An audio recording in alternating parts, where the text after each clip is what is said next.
Masih bingung cara bagi IP yang efisien? Pada video kali ini, kita akan belajar VLSM atau Variable Length Subnet Mask yang ada di Cisco Packet Tracer. Halo, saya Irwan, selamat datang di channel ini. Di video sebelumnya, saya sudah membahas subnetting skenario di Cisco Packet Tracer 9.0.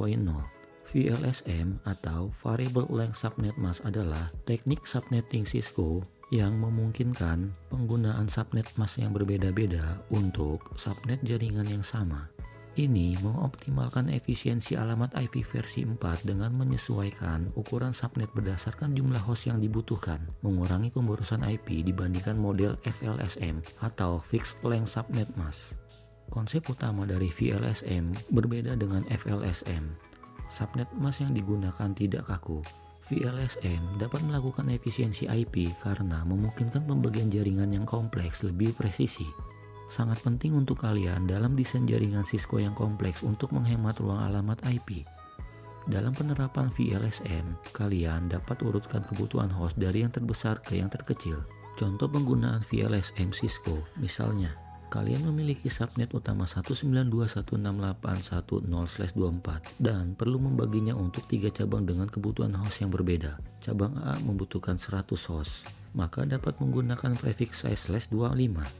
Cabang B membutuhkan 50 host, maka kalian dapat menggunakan prefix size /26. Sedangkan untuk link 1 membutuhkan hanya 2 host, maka dapat menggunakan prefix size /30. Dalam penerapan VLSM, ini sangat memungkinkan. Pada lab kali ini, kita memiliki beberapa skenario VLSM yang akan saya bagi ke beberapa video. Skenario pertama ini, kita memiliki network address 10.11.48.0/24 dengan kebutuhan pada jaringan ASW1 membutuhkan 14 host alamat IP. Pada jaringan ASW2 membutuhkan 30 host alamat IP. Pada jaringan ASW3 membutuhkan 6 host alamat IP. Pada jaringan ASW4 membutuhkan 60 host alamat IP. Dan pada jaringan router membutuhkan 2 host alamat IP. Pertama-tama, kita akan mengurutkan jaringan mulai dari host terbanyak. Dalam hal ini, jaringan ASW4 adalah di urutan pertama. Kemudian jaringan ASW2 ada di urutan kedua. Lalu jaringan ASW1 ada di urutan ketiga. Lalu jaringan ASW3 ada di urutan keempat. Dan yang terakhir jaringan router. Pada lab ini, kita hanya bisa melakukan konfigurasi pada perangkat router building 1, perangkat switch ASW3, dan PC host D. Perangkat lainnya terkunci pada lab ini.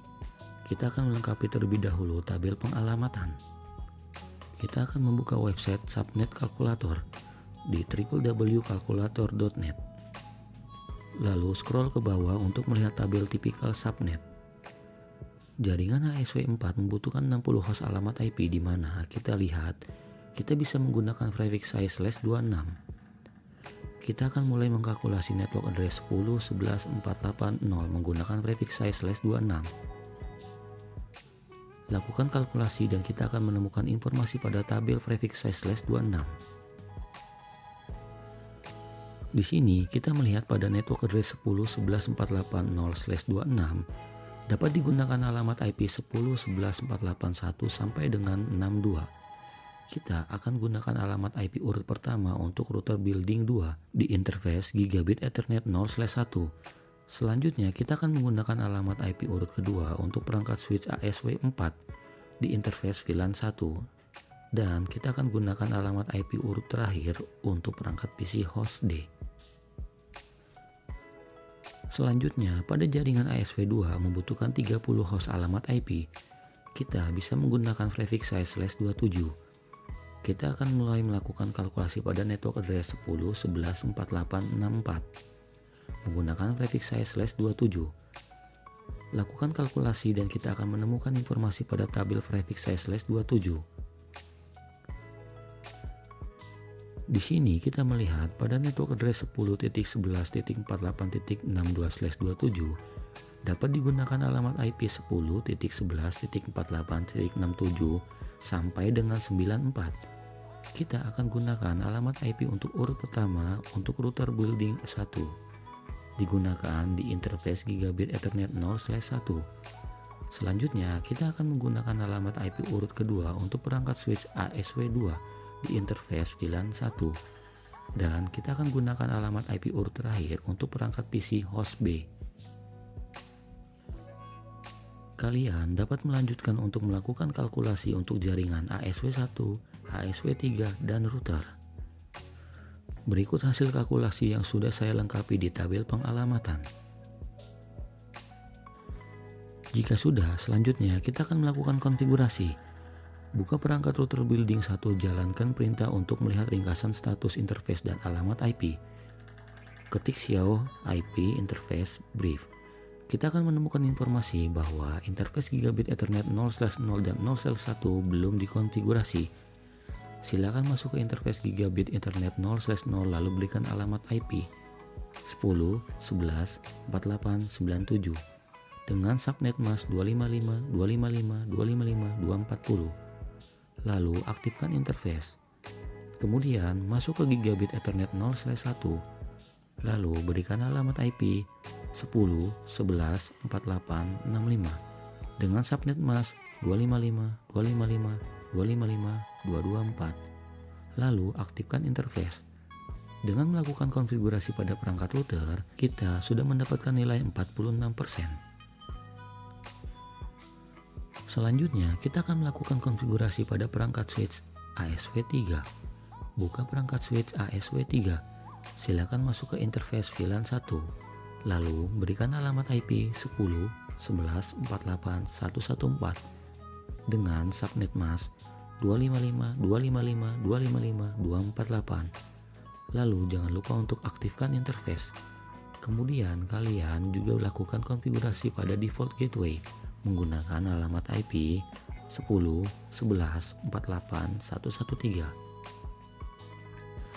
Terakhir, kita akan melakukan konfigurasi pada perangkat PC host D.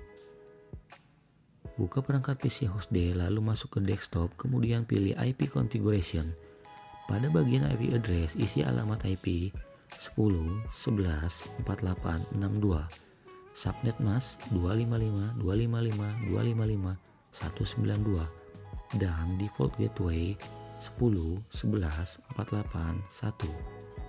Pada tahap ini kita sudah berhasil mengkonfigurasi semua perangkat dan sudah mendapatkan nilai 100%. Silakan kalian lakukan pengujian jaringan melalui PC host D. Lakukan ping ke semua perangkat yang ada di lab ini.